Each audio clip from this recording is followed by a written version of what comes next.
Hello and welcome to episode 92 of the Pixel Street Podcast. Getting closer and closer to 100. I say it every week.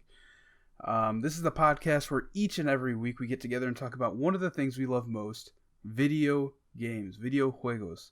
As always, I'm one of your hosts, Joel Campos, and today I am joined by the man who single-handedly canceled E3, John Hansen. Yeah, coronavirus can't cancel us. All right. Also joining us today is Connor, not a cop. That's true. It's categorically true. I am not a cop. I don't know if you knew that. Sounds like something a cop would say. Last year was the year of like people getting canceled, but now we're all being canceled. So like, is this just the scales being balanced? Yeah, joke's on us. We're all canceled. Yeah, I guess so. Whatever, it works. We took cancel culture to a whole new level.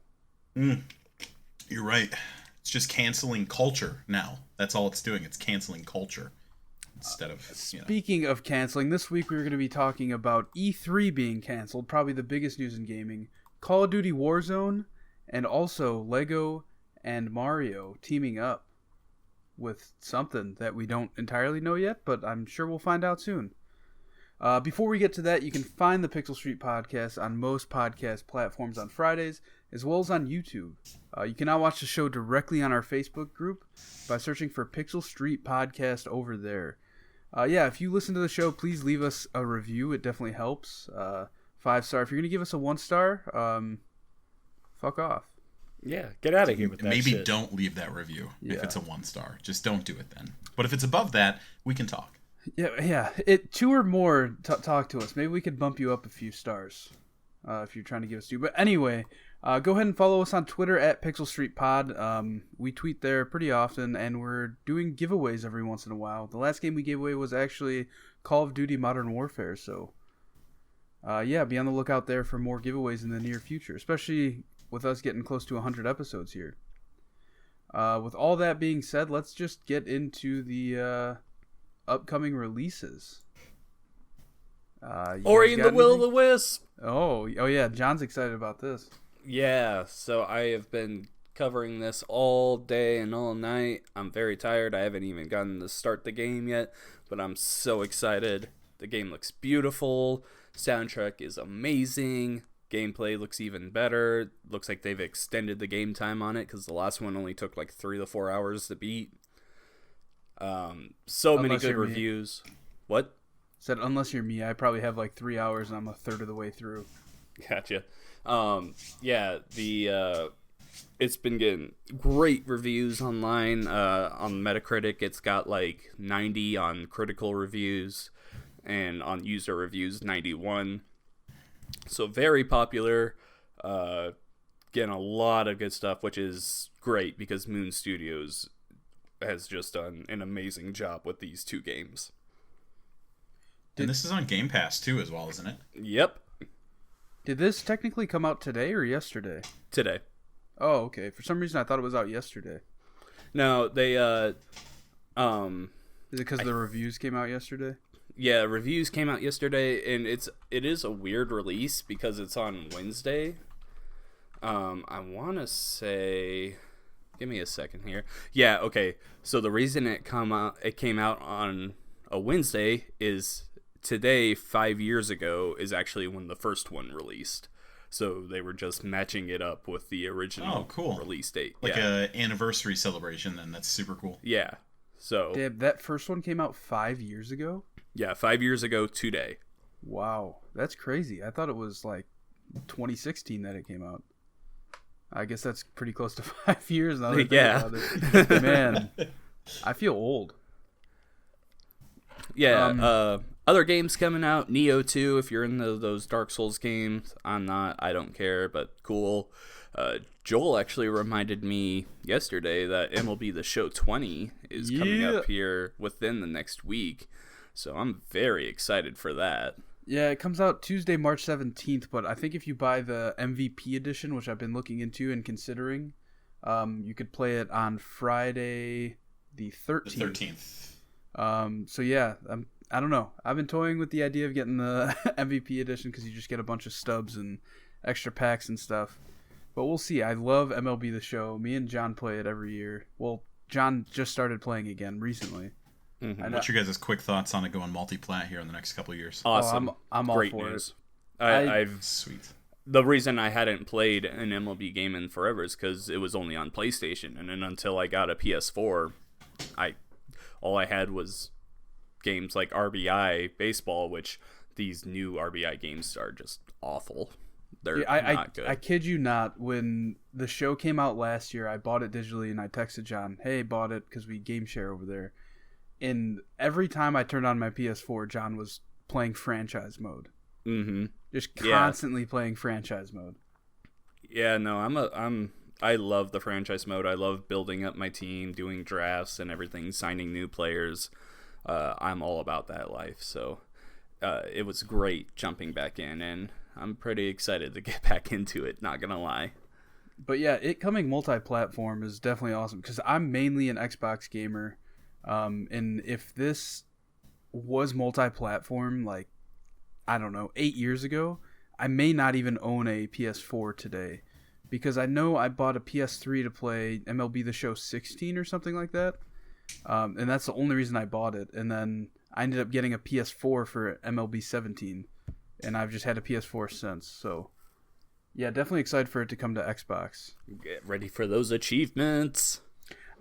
I also kind of wonder about that. Like, are there going to be features missing in the Xbox version? No, because I wouldn't think so. Like a first-party game, technically.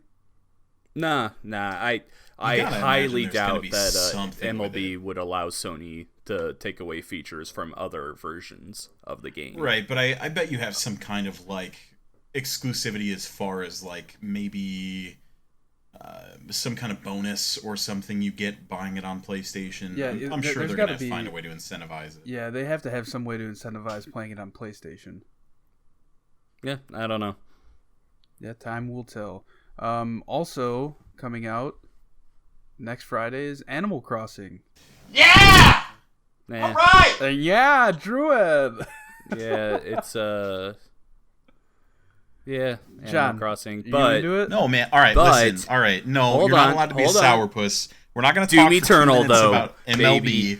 And Game then of not the talk Year about Animal 2020 Crossing. next Friday. Okay? It's not Animal Crossing. It's Doom Eternal. Franchise. All right, The Doom Slayer's gonna come over, Doom's great. take Isabel, Animal just Crossing's rip better. her head off. Listen, you can build houses. You can terraform. You can do some. You can destroy demons' crafting lives. of You items. can tear them apart. You can flamethrower them. Use amiibos to get climb different walls villagers now. and You stuff can in become it. a demon. You can literally create your all own these patterns different guns. and put the The patterns on the clothes and motherfucking stuff in this one, BFG. but also import from like Oh old my games and stuff God, too. yes. Listen, man, Animal Crossing. Nah, Game of the Year, Doom calling it now. Eternal. It's coming. This is great content. Yeah. No one can understand a word that either of us just said. It's Yeah. okay. It's as long as they heard the words Animal Crossing, then we're good. Animal Crossing, overrated. We're waiting. Oh. We're just waiting to see Oh. what else Nintendo has got for us this year. That's all I care about. If I were to mute John's track there, all you would hear is Connor repeatedly saying Animal Crossing. Honestly, that's all you need. That's literally that should be an entire show. Is just an hour of me repeating the word Animal Crossing in different ways. That's some weird ASMR. There's a Animal market, Money, though. baby. There's a market for it. Oh, what? Start talking like the villagers. But yeah, so as far as Doom, I'm not buying it. I didn't beat the first one. I played it. It's just, it's Doom. You know exactly It's what you're on getting Game into with it. Pass. What's that? The first one's on Game Pass. Oh no, yeah, I own it. I own a disc of it. I just never beat it. But the person I game share with will probably most likely be getting it because he's a pretty big Doom guy. I'm thinking of picking up Animal Crossing and making my girlfriend play it because I know that's a game that she'll love. She just has no idea what it is. My wife and I actually have 2 copies pre-ordered and paid off already, as well as the Animal Crossing Switch limited edition console. Nice. I was thinking of grabbing Animal Crossing just to play multiplayer with friends. But after seeing some videos from PAX East, and apparently the multiplayer is, it's a Nintendo online multiplayer, so it's going to be really... Yeah, there's the right word. from the video I was watching was saying that there are a lot of things holding it back on the multiplayer side. So I might grab it for my daughter at first because, I mean, it's just another game for her to play on Switch. I'll probably grab it at some point, but I don't know if I'll grab it right away. I might. You don't want to get your daughter Doom 64 on Switch next Friday? I mean, maybe. That's not out of the question because Doom 64. Like, I'm just all about any Nintendo 64 game making a comeback. So bring it all back. I just wish it was Nintendo bringing these 64 games back, not like third-party publisher or developers. Yeah, same. Just like fucking let me play Mario Party 3 on my Switch. Fucking release the Nintendo library on the Switch Online thing already. Word on the street is that Nintendo is ramping up for 2 Nintendo Directs later this month, which would make sense because there's not much else to focus on aside from Animal Crossing. And after that, they need something. Literally, I hopefully it's up by the time this show goes up, but I recently finished writing an article predicting what Nintendo has in store this year because, yeah, like you said, Animal Crossing is literally the only thing we know that's coming. But there are some reports coming out that here in a week or two, there should be a indie direct, and then at the end of the month should be a mainline direct, which, I mean, is what they need because, yeah, we have absolutely no idea what's coming, except for, like, the Pokemon expansion. That is it. Yeah. Once Animal Crossing comes out, I imagine that following week there's going to be something. Yeah, it's been a very quiet year for Nintendo so far, which is weird because in January or February we usually get at least one big direct that really lets us know what's coming in the next year. Yep. Well, that has been the new releases coming out, aka Animal Crossing versus Doom Eternal, the show. Let's go ahead and move on into the games we've been playing. There's one common game here. That game is Call of Duty Warzone. Yeah, it's okay. You're dead wrong. It's fantastic, okay? I'm in love with this. I've played probably about 10, 11, 12 matches or so far, and I am hooked. Granted, I am like the demographic for Battle Royales. I love competitive multiplayer. I love just the quick, frenetic action of a Battle Royale. And I love Call of Duty. So them combining everything together in one pot is super, super cool. So you and I were talking a little bit earlier there, John, and you said you played about 5 or 6 matches. Joel, how much of it have you played? I think in total I played 3 matches. 3 matches? I played 2 on Xbox and 1 on PC, just to try it out. How did that PC one go, out of curiosity? I haven't touched it on there yet.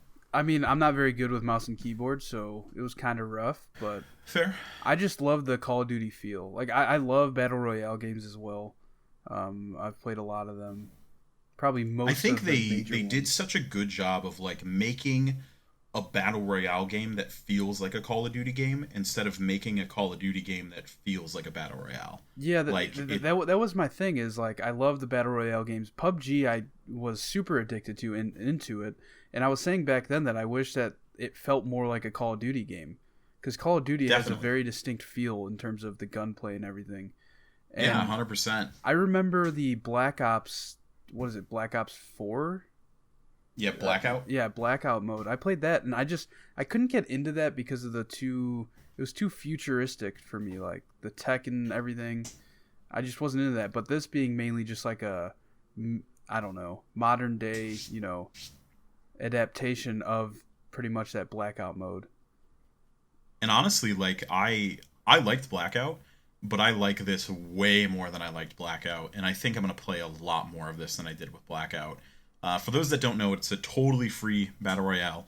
You don't have to pay anything for it whatsoever. If you own Call of Duty, it's just an add-on to the game. If you don't own Call of Duty, you can download a separate client for it. PC, Xbox, PS4. It's full crossplay as well. 150 people in a lobby. But they did some really sweet stuff to mix it up too. Like, you've got the Gulag, where if you die in a game, you actually, before the top 50 people, you're thrown into the Gulag, and it's just constant 1v1s, and whoever wins the 1v1 gets to respawn for free. which I think is super, super cool. Have you guys gone through the Gulag a few times? Yeah. I mean, yeah. And I've lost every time. You're right. Really? Yeah. No kidding. Really? I've actually Yeah. won more times than I've lost, but yeah, no, I mean, is I've played 3 matches, so. the Gulag Fair. is definitely the coolest thing that Warzone I has agree. going for it. I It keeps agree. the pace very, very quick to it, and even if you lose in the Gulag, like, you still have some options. If your teammates are still up, they can actually go to a buy station and pay to bring you back. But then you have nothing. You don't, granted, you don't have anything either way. It is also but difficult to get the money to. It is. It's relatively expensive. I think it's like $4,500 or so. So there is like an in-game economy with it as well. Yeah, this isn't like that's an kinda Apex handled. thing where it's easy. Oh, yeah, I just have to grab the banner and make sure I live. Yeah, and it really, like, it pays off to make the game feel like a full-blown narrative instead of, I'm just gonna battle it out and then as soon as I die, jump into the next match. Like, there's so much going on at one time. I actually won a game earlier with our buddies Ethan and Drake, and in that match, I think we got wiped 2 times, maybe 2-3 times. Went to the Gulag and then just happened to thankfully have somebody win, be able to respawn everybody else, and came back. So the matches do last a significantly long time if you can make it to the end. But it's a lot of cool stuff going on. I think I'm definitely going to play a lot more tonight. I don't know if you guys have any more thoughts on it, but I'm just in love with it so far. Yeah, from what I've been reading online, is a lot of people, that's their one complaint, is how long the match can take. Because in most Battle Royale games, you can, 20, 30 minutes max. And since this has 150 people, and essentially everybody gets a chance to respawn at some point, it could take a while. But Yeah, I think average matches are probably like 25, 30 minutes at the absolute fullest length. Okay. Yeah, I, for some reason I thought they were longer from what I was reading online. They do feel a little bit longer. Yeah, in I game will it say feels playing like a them. very long time because I would say this is one of those battle royales where, depending on where you land, nothing can happen for a long time. Oh yeah, That's the true, map is yeah. huge. But to be fair, Massive. there's 150 people, and Yeah. if there's a really hot spot and 60 people land there, shit's gonna go down.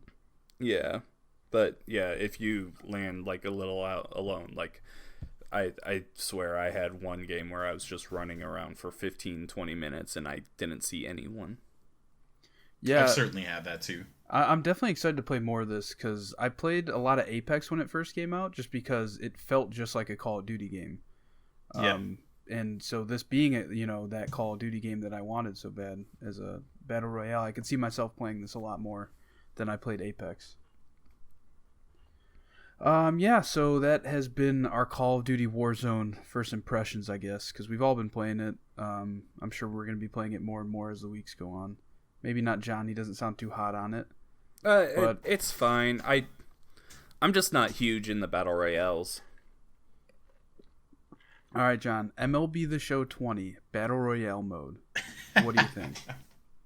No, I just want franchise mode. 150 teams drop into a baseball diamond. No, I just want franchise mode. That's all I want. Would you buy? So say you had the option of buying MLB The Show 20 as it is, or paying $30 for just franchise mode. Would you do that? Oh, absolutely. Is that really all you play?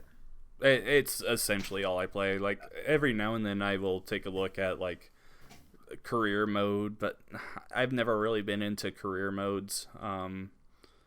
Yeah, and like give me franchise and an online mode so I can just be a little competitive. Like cool. That's all I need out of those games. Yeah, I usually in that game I play a lot of the career mode. And I can't get into franchise mode because I always just give up so quick. Like, I don't know. gotcha. I'll play like 10, 15 games and then not want to keep going because 162 games is a lot.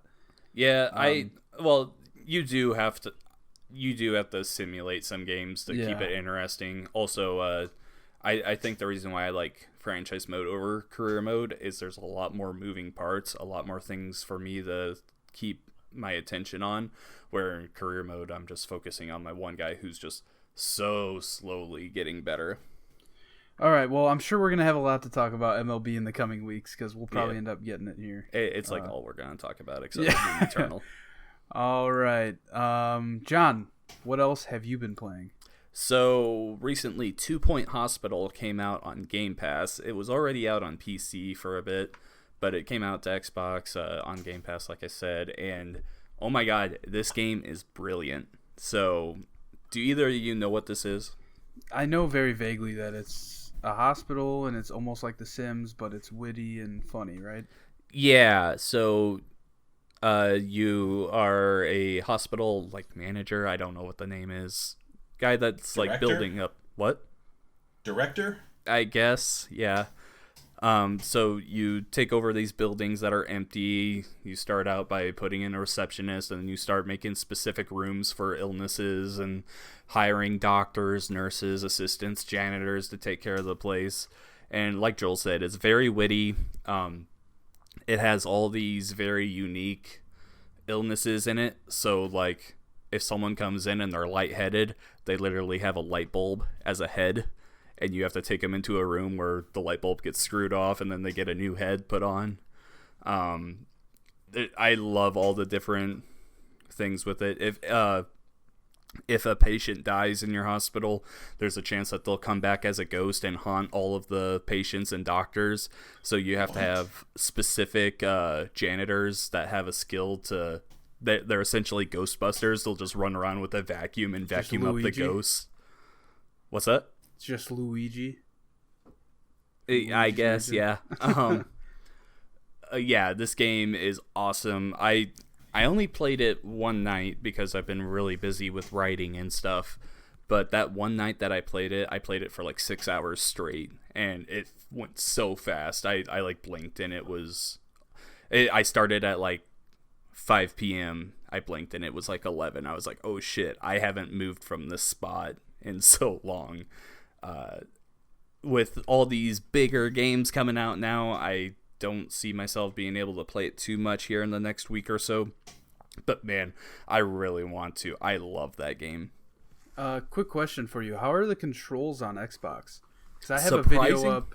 I have a video up on YouTube, and it definitely looks like it'd be kind of like a Sims 4 situation. Yeah, where that's playing it exactly. on Xbox is not as fun as playing on PC. That's exactly what I thought going into it. And surprisingly, the controls actually work very well with a controller. I mean, obviously, it's still probably better on PC. I haven't played it there yet, but it's very streamlined. Just hold A over whatever you need to edit or change, and there's a drop-down menu for like grabbing items or different rooms. Yeah, it works very well, I thought. So I had no problems with the controls myself. Like, I would just like accidentally open up menus on my own and just have to back out constantly, but that's just me not knowing the interface. So yeah, I was very pleasantly surprised with the control scheme. Yeah, I definitely want to try this game out. My buddy who I play a lot with, he talks highly of this game, so I'll try it eventually. But like you said, there's a lot of big games coming out, so not really gonna have the time right now. But I know this is one of those games that came out on PC and like everybody loved it. But I'm not very much a PC gamer, so it was just kind of like out of my field of view, I guess. Yeah, no, anyone listening, if you have Game Pass, you have nothing to lose. Give it a try. It might even be on PC Game Pass. I'm not sure on that one, though. Oh, that might be the place to try it then. Yeah. Okay, moving on. I have been playing the Division 2 Warlords of New York DLC. It's just more Division 2, honestly. I wasn't planning on buying it, but I won a copy of it on Twitter. So, well, like I was very mildly thinking of buying it, and then I ended up winning a copy on Twitter. So I was like, all right, let's do it. The story in the DLC itself is pretty short. You just have to kill pretty much 5 bosses, like 4 smaller bosses and then 1 main boss. Probably total to do that would take you, I don't know, 7 hours, 6 hours, if you did it all straight through. But yeah, I'm having fun playing it. I just curious now. I stopped playing it right when I beat the final boss. I'm curious now to see what kind of the end game stuff is like. I know that there's a lot more to do. They kind of have seasons in the game now, and each season has a boss affiliated with it.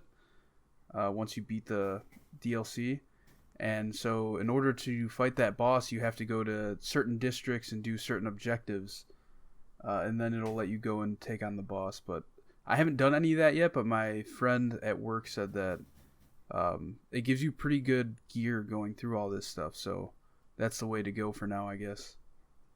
Yeah, I've been dabbling in it a little bit. I will say you are significantly further in it than I am, but yeah, it's you pretty much hit the nail on the head. It's kind of more of the same. It's more Division 2, which isn't necessarily a bad thing. Like, that game is already pretty good. But one of the big things to mention with it is that they do overhaul a lot of the game systems, such as like the world tier system, which is effectively gone, and it's now more of like a gear score / it's like a light level kind of thing. Like, you unlock like a watch once you beat the main thing, and you level up that watch. Yeah, it's like persistent leveling. What was it? I heard it compared to Paragon levels, I think, from Diablo, where it's just you're constantly gaining and leveling up, and there's really no cap over time. And through the brilliance of some of their matchmaking and stuff, they handle like scaling when you're in a party and whatnot pretty well. Yeah. I've heard. Oh yeah. But yeah, it's got some cool stuff going on. New York's great to visit again. I'm a little bummed though. Maybe you can touch on this a little bit. But from what I'd played, I'm only probably an hour and a half, 2 hours in at most. But from what I played, it doesn't seem like you visit or return to any of the places from Division 1. I'm not. No, there are some Division 1 places in there for sure. Because I was running past like through like a apartment complex, and I distinctly remembered like oh, I remember like when I was playing Division 1, I got like pinned down in here by some yellow bar dudes. So there's for sure some of the same areas. I'm just not sure how much of it is new versus old, or it is a pretty big area too. I mean, there's a lot to explore there. It's also weird being there without snow, because in Division 1 it was all snow.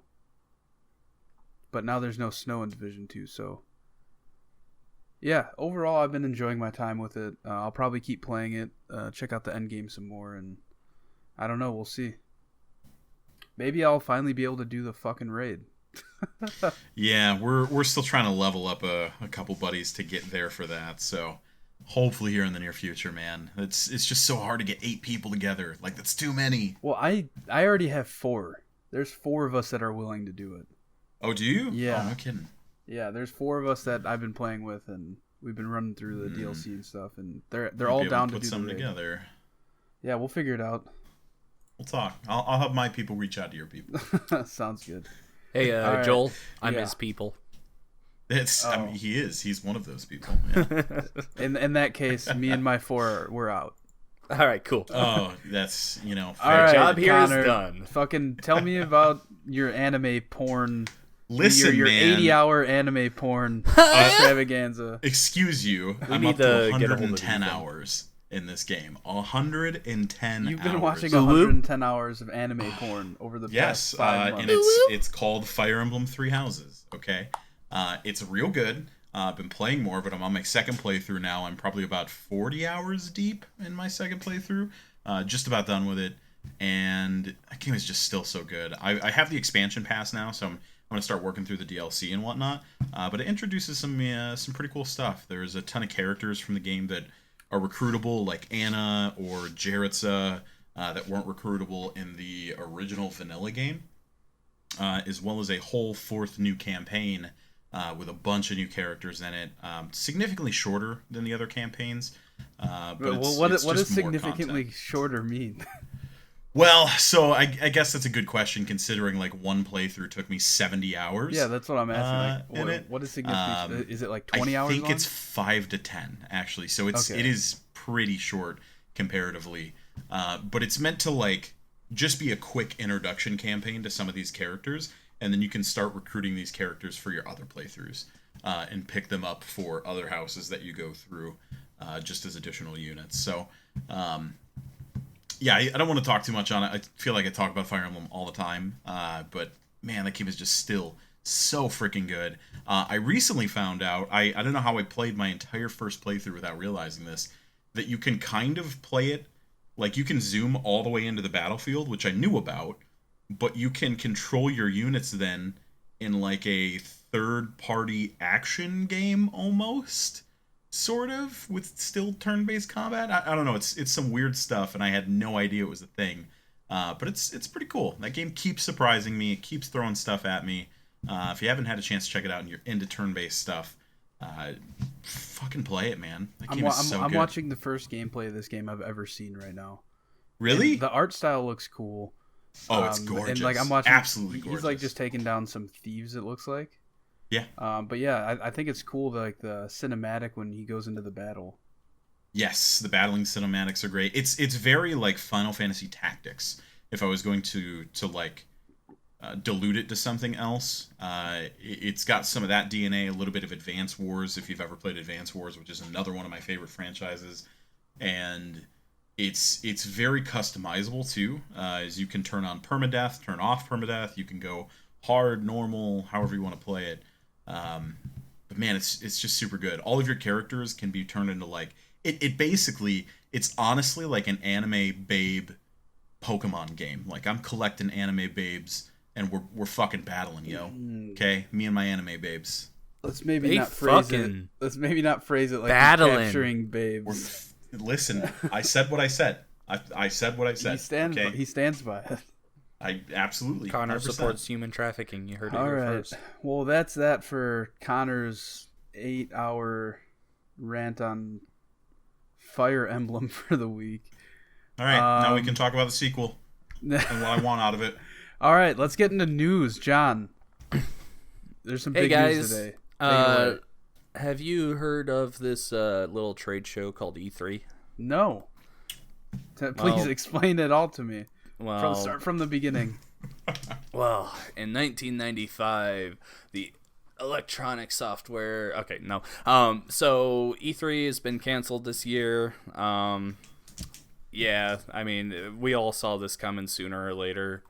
Coronavirus has just been slowly growing and canceling everything around the gaming industry. Well, not just the gaming industry, but it's definitely had a huge impact on the gaming industry. We already had Sony backing out for other reasons, but you could definitely tell that other companies were starting to get worried about what was coming. And I think if they didn't cancel this, you would start seeing more big companies backing out. So, yeah, this is from the E3 official websites. It's the ESA's official statement. After careful consultation with our member companies regarding the health and safety of everyone in our industry, our fans, our employees, our exhibitors, and our longtime E3 partners, we have made the difficult decision to cancel E3 2020, scheduled for June 9th to 11th in Los Angeles. Following increased and overwhelming concerns about the COVID-19 virus, we felt this was the best way to proceed during such an unprecedented global situation. We are very disappointed that we are unable to hold this event for our fans and supporters, but we know it's the right decision based on the information we have today.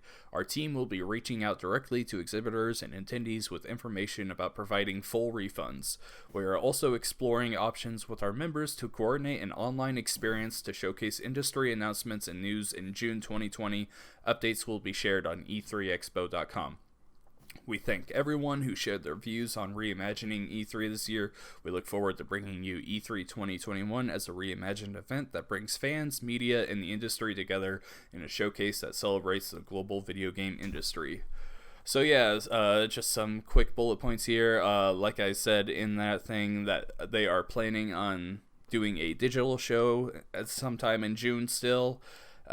We've already had Microsoft and Ubisoft announce their own digital shows, so I think the E3 show will be much smaller companies doing this. Like, I wouldn't say like indie developers, probably like the bigger indie developers might be in there, but like your AA studios, the guys that they don't really get a huge chance to shine during E3 anyway.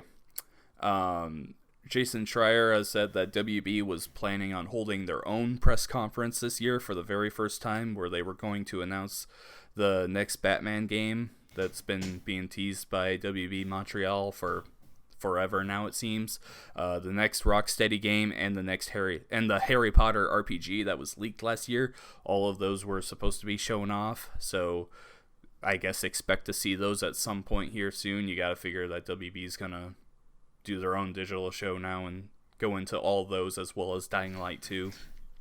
So you've got a really cool article up. I don't remember which website it's on, but it talks about kind of the impact the coronavirus has had across all industries, but more specifically what it's doing to the gaming industry. Mm-hmm. And I think that that's kind of the story here, is that, you know, E3 being canceled, while it's a huge blow, it's really more the impact this is having on everything at this point. I mean, coronavirus is literally everywhere across the globe. You know, we're seeing more and more announcements like this, but for E3 specifically, you gotta wonder, how impactful is this? You look at last year's E3 without Sony.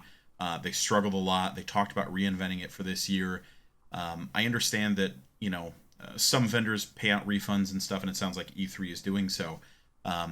But how much money are they losing, and what effect does this have on E3 going forward? I mean, next year, do we see a significantly scaled back experience because they don't have the funds or don't want to pour the amount of resources into a huge event again? Or do developers hold their own press conference this year, do their own thing, and then realize they don't need a convention? They don't need to go out to this face-to-face thing. They don't have to do this. They can engage with the same amount of people. They can do the same announcements in potentially more creative ways without ever stepping foot on a convention floor, you know? I think that the impacts of this are so much further than, oh, it sucks there's no E3 this year. This could honestly kind of be the nail in the coffin for E3 as we know it. It could. Yeah. I think that I think we still see E3 next year, but like you said, it will be significantly scaled back. I don't think that we see any like actual press conferences. Maybe Microsoft will throw one, since they have the Microsoft Theater like right across the street, and they literally across the street. Yeah, they could do that easily. But I think everyone essentially starts moving towards the Nintendo Direct style thing.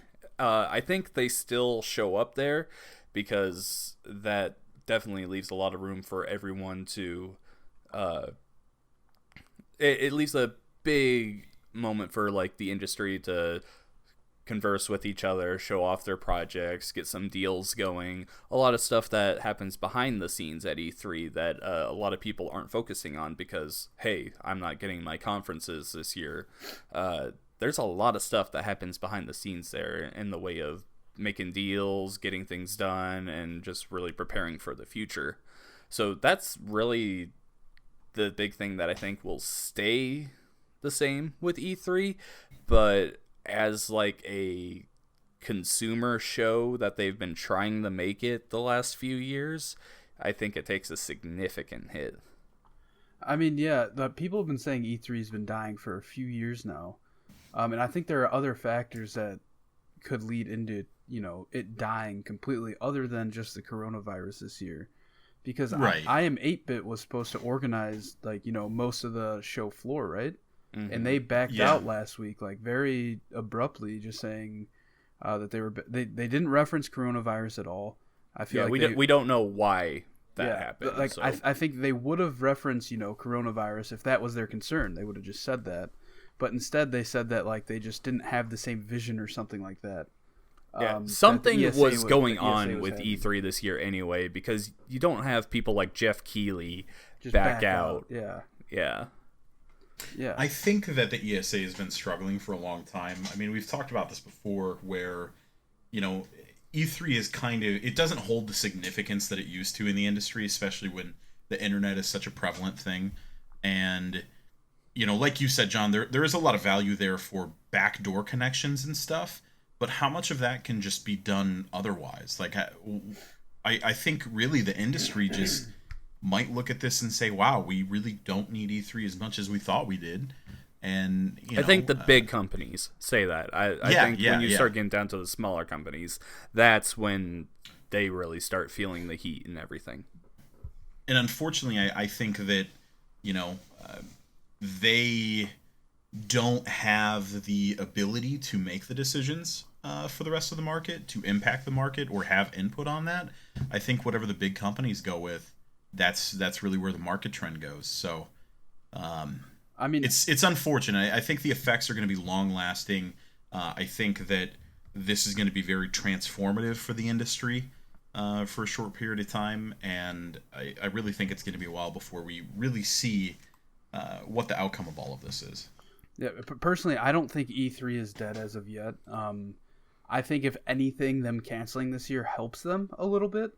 It's because next year's E3, I think it is going to happen, and it's going to be do or die for them. I think either they're going to have had 2 years to figure their shit out and make a really good show happen. Maybe try and get Jeff Keighley back. Maybe they could talk with I Am 8-Bit and say, like, why didn't you guys like our vision for it? Like, what could we change? Because in my mind, I feel like this just gives them an additional year to really flesh something out to try and get the show up and running back again. Mm-hmm. But and if it doesn't do well, I think that E3's dead after next year. Yeah. That being said, I'm very interested to see what this digital show that they're gonna be doing looks like. Because, like I said, we already have Ubisoft and Microsoft doing their own thing. Nintendo obviously will have their own Direct. Sony's got State of Play. WB was willing to do their own press conference this year, so you got to think that they're going to do their own show. Square Enix are very capable. They've shown in the past of doing a digital show. Like, who joins the ESA digital show? Because, like, even Kind of Funny, they run the showcase, their showcase, which is like all the smaller companies. Yeah, they were not planning on doing that until E3. Oh, they canceled. weren't. No. Oh, okay. But yeah, I think it's whoever the ESA decides that they want to pay. Because, like, obviously smaller companies are going to be like, yeah, let's do it, like for free essentially. But, like, if they want to get WB on their thing to get, views on their live stream or, any of those other bigger companies, I think they'd have to pay them. Yeah. I don't know. It's going to be interesting to see what they come up with because, like you said, they have an extra year now to really flesh out that formula that has been going a bit down here in the last few years, but on the other side, their digital show is going to be very rushed, I think. Like, they have to figure out stuff very fast on that. Oh, yeah. I mean, they have less than 3 months to figure it out, right? Yeah, essentially exactly 3 months because it's the 11th, yeah. Yeah. So, yeah, we'll definitely be talking about E3, I'm sure, in the months to come. I'm sure we'll probably be doing some, shorter podcasts after each show that we see. I think that'd be fun to do. But, yeah, we'll see how this all plays out in the following months in the coming year, I guess, because who knows. But moving on, there's some big news in terms of LEGO. Nintendo and LEGO team up for LEGO Super Mario. This article comes from Michael McWhirter from Polygon. Nintendo and LEGO Group are teaming up to make a new line of LEGO toys based on the Super Mario franchise. Nintendo teased the collaboration on Tuesday, a day it calls Mario Day because it's March 10th, on Twitter, offering a frustratingly short preview of what's to come. Something fun is being built, Nintendo of America said on its official Twitter account. That tease was accompanied by a brief video featuring an animated question block on Mario's chest and some rather unusual looking LED teeth. A similar Stay Tuned tweet from the LEGO Group also teases a brick-based Mario, but offers a slightly more detailed look at the mysterious collaboration. What do you guys think of this? I think that he looks super creepy. I think it's horrifying, personally. I am absolutely traumatized by this. I love Mario, and a Lego Super Mario set sounds so cool, but God, this little snippet of what is Mario, if this is how the toy looks, oh my god. Like, run away, burn down the whole Lego factory. Like, this thing is horrifying, and you can't even see its whole face. God, oh, no, I do not want this at all, I gotta say. It's interesting because Nintendo is so classically protective of their IPs that they would let something exist in any kind of state that isn't near perfect. Yeah. And it looks like the knockoff Lego things. What are they Yeah. called? Duplo or Mega something? Blocks. Mega yeah, Blocks? no, There's Duplo like blocks. 10 of them. Yeah. I think Duplo is technically Lego. It's Oh, is like, it? Okay. but it's intended Yeah, for Lego younger Duplo. children Okay. because the blocks are much bigger. All right. Well, that's one thing, but this is specifically Lego. It doesn't even look like a regular Lego guy. It's different. It's so weird looking. I hate it. I hate it. I don't want it. No. Yeah, I'm curious to see what exactly this is, and obviously there's very little information on this right now, other than this weird little teaser clip, but man, I hope this isn't what it is, because if it's just a giant Mario figure that's got some weird LED screens on it, I'm gonna be A, disappointed, B, mortified, and C, upset, just really upset, which Just- I am already. Give me a Lego set where I can build Peach's or Bowser's castle, Yeah, and just give me like regular looking Lego guys that look like Mario characters. That's all yeah, they you don't had have to to do. reinvent the Lego for Mario to be a part of it. Like, Yeah. just give me fucking Mario Legos. Boom, done. Would you guys be down for a Lego Mario game? I was actually going to bring that Oh, up. absolutely. That sounds like a great idea. If it's It like really in the does. vein of the other Lego games, like that's perfect Yeah. for kids. I would yeah. absolutely be down for that. Like a Lego Yoshi. You could see, Lego Bowser. Yeah, Oh, and like just man. literally play as all of the characters like you can in the other Lego games, like going through and everything, smash them, break them up, they come right back together. Like that'd be Yeah. an amazing idea. It's also worth noting that the collaboration page on the official site for this, there was a comment on the bottom that said that it was announced on a Nintendo Direct. The partnership was. Yeah, Yeah. and then it got changed. Yeah, they changed actually. that. So I'm thinking that this was intended to come out, initially at least at some point. Which to there come out was a after rumor Direct. that there was supposed to be a Direct this past week. But it might have been delayed because of Corona or something. Right, exactly, or some other kind of external issues or whatever it is. So that kind of just adds credence to the hope that there's a Nintendo Direct later this month. All I know is this fucking toy is creepy as shit. I don't want this in my house. I don't want it near my future children. Get it out of here. I'm more scared of this thing than I am a Chucky doll. Yeah, like this is like ruining my childhood. Yeah. I'm 27 years old. Ugh. All right, let's move on to a new segment I am calling Quick News. This is where I just kind of go through some of the quick news we do not have time to cover, but we're going to get some initial thoughts from you two. Just give me like a sentence or two. Could even be a word on your thoughts. So we're going to go through these pretty quick. So first quick news article. It's not really an article. Horizon Zero Dawn comes to PC. John, what do you think? We knew this was coming. Sony fanboy exclusive guys, chill out. Did you see that tweet, that video? The guy destroying Oh everything. my god, yeah, he just like knocked his Jesus. monitor over. He was like crying in the video. Like, dude, chill the fuck out. Connor, what do you think? This is awesome, and if you're mad about it, you're an idiot. Yeah, I can't wait to watch like what this game looks like on a super high end PC. The game's gorgeous already. I and know, it- that- being on PC, like, fuck, man. It's gonna be Come crazy. on. All right, next one. Last of Us TV show coming to HBO. John. What the fuck? You couldn't have announced this 24 hours earlier so we could have covered it last week? Yeah, they literally announced this like the morning after we recorded. And Yeah. the day before our podcast went live. I mean, I'm excited, but I'm also pissed off. Connor. I am not optimistic in any way, shape, or form about this. Why do we have to tell the Joel and Ellie story again when it was done perfectly in video game form? Yeah, I Don't agree do on it. that. It's dumb. Show me other stuff from the universe. That's all I want, okay? I'm cool with Last of Us stuff, Just not Joel and Ellie. It would have been cool that's if already they been did told. like a Walking Dead style where whenever they do these like spin-off things, it's a completely different story with a new group and stuff. 100%. I agree, because I have a feeling that, not to stray off of the quick news thing too much, but I have a feeling that something's going to happen in the show that people are going to be like, wait, is that canon? Yeah, that didn't happen in the game. That's not how Joel would react in that situation. Yeah.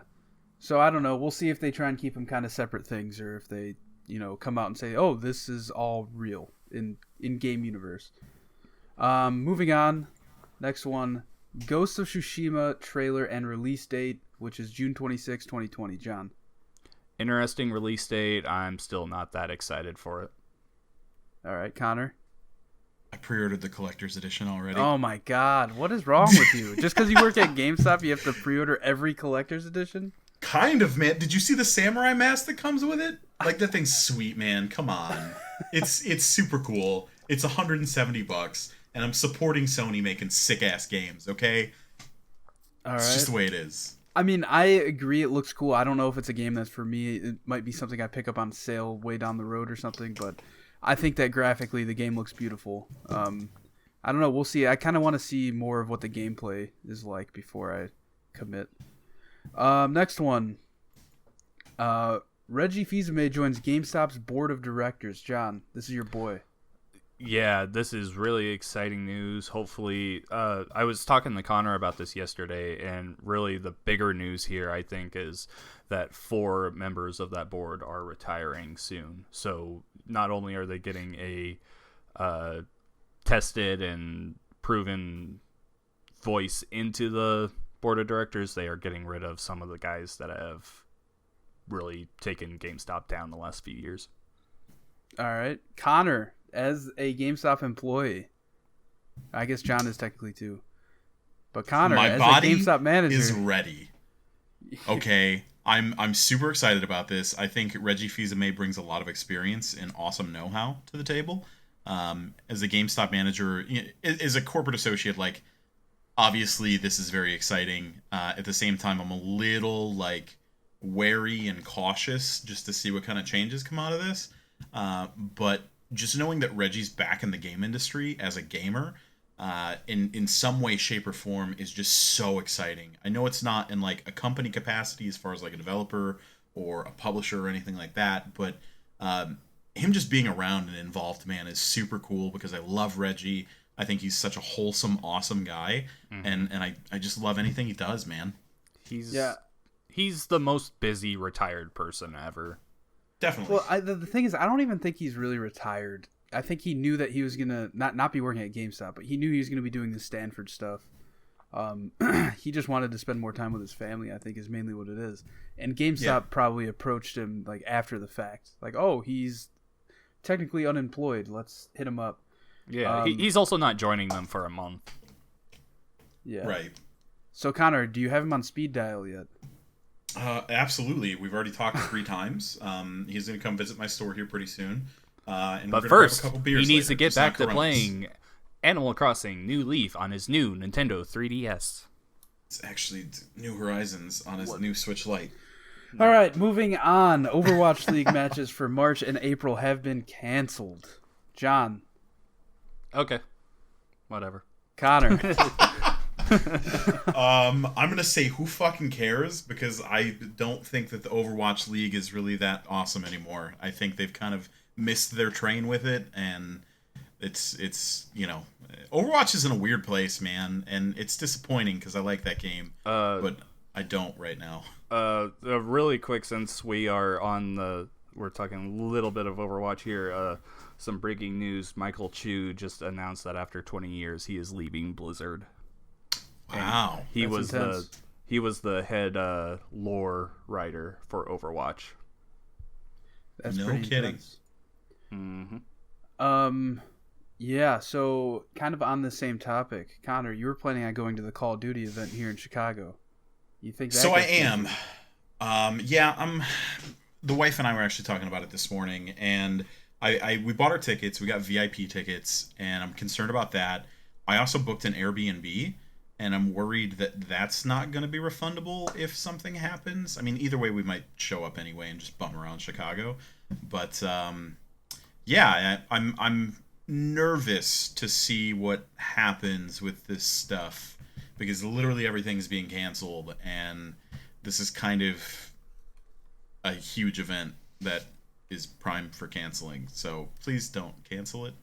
Yeah, we'll see what happens. My thought process is that it is going to be canceled, but that's just in my head right now. I don't know. It's so close, though. It's only a few weeks away at this point. Like, they would have to cancel, like, now.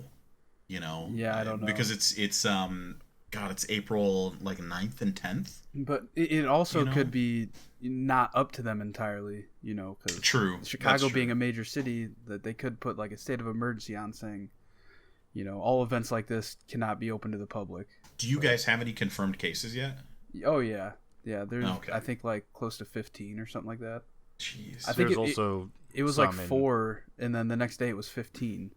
There's also some in the University of Iowa Hospital, which is about 45 minutes from me, and I'm about 3 hours away from Chicago, so relatively close. All right, yeah, enough depressing talk. Let's move on to the last quick news and the last thing we're going to talk about this episode. 2K gets the rights to the NFL license starting in 2021. John? All right, so this is going to be more of an arcadey game. They've really made it clear that this is not going to be a simulation football game, so it's not going to compete with Madden. All I want is an NFL Street style game. That's all I want. Yeah, they're just going to beat EA at their own game. They're just going to undercut them and make Street themselves. They're just going to do the thing that EA abandoned for forever ago for no reason. Yep. Connor, what do you think? I loved NFL Street. I loved NFL Blitz. I hope we get more of both or something like them. And also, I think EA is very nervous because they put a statement out immediately after the announcement. Oh, really? I didn't saying, see that. They said, we are the exclusive rights holders to simulation-based football with the rights from the NFL. And, like, just really it was like chest puffing. Within half an hour, I saw that article. It was incredibly quickly. Statement. But here's a interesting piece of information if you didn't know, and this is why I think that EA is super nervous. So, till the end of 2021, starting in 2021, 2K has the exclusive rights to non-simulation based football games with the NFL franchise property, which is all great and everything, so they can't make like Madden style games. But guess what expires and hasn't been renewed yet in 2022? Star Wars? No. Madden's exclusive simulation license. The same one that they were chest puffing about and saying like, oh, you know, nobody else can make simulation based football games but us. That expires here in in just a few years. So realistically, if 2K hits it off, they could go into like a multi partnership and have both making simulation games, and then you could get actual like 2K games again. Cool. I would love to see it because I just remember the time when 2K games were coming out for $20. At launch. Those were great times for my the NBA 2K games are like the most popular basketball games around. WWE took a bit of a hit, so I think it would be interesting to see how well they would do with football. I'm with John though. Give me some NFL Street. Those games are amazing. Yeah. Yeah. Instead of NFL Street, just call it NFL Streets. That way you don't get sued. Right? All right. This has been episode 92 of the Pixel Street Podcast. I am Joel Campos. You can find me on mixer.com/Campos63 or follow me on Twitter at Campos63. Follow the podcast on Twitter at Pixel Street Pod. Rate, review us on iTunes, SoundCloud, whatever it is you're listening on. John, where can the people find you? On Twitter, I am at RevXShadows. You can find a lot of my writing there. Connor mentioned my coronavirus article that went up on consume.com that is looking at how the gaming industry has been impacted by the illness so far. I also just got brought on at nintendoenthusiast.com where I get to talk about Nintendo stuff, so my first article should be up there pretty soon. Otherwise, find me on GamePer, where currently I am covering Ori and the Will of the Wisp really hardly with a bunch of guides and stuff. When Doom Eternal comes out, I will be focusing heavily on that there. All right, and Connor, where are you located on those interwebs? You can find me ranting on Twitter at @TheRealBirch, like the tree without the I.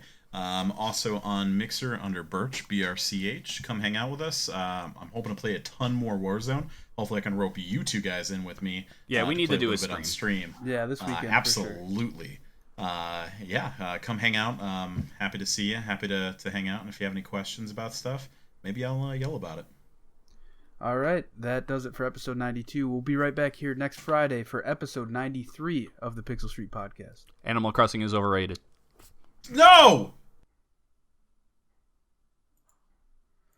All right, I have to pee so bad.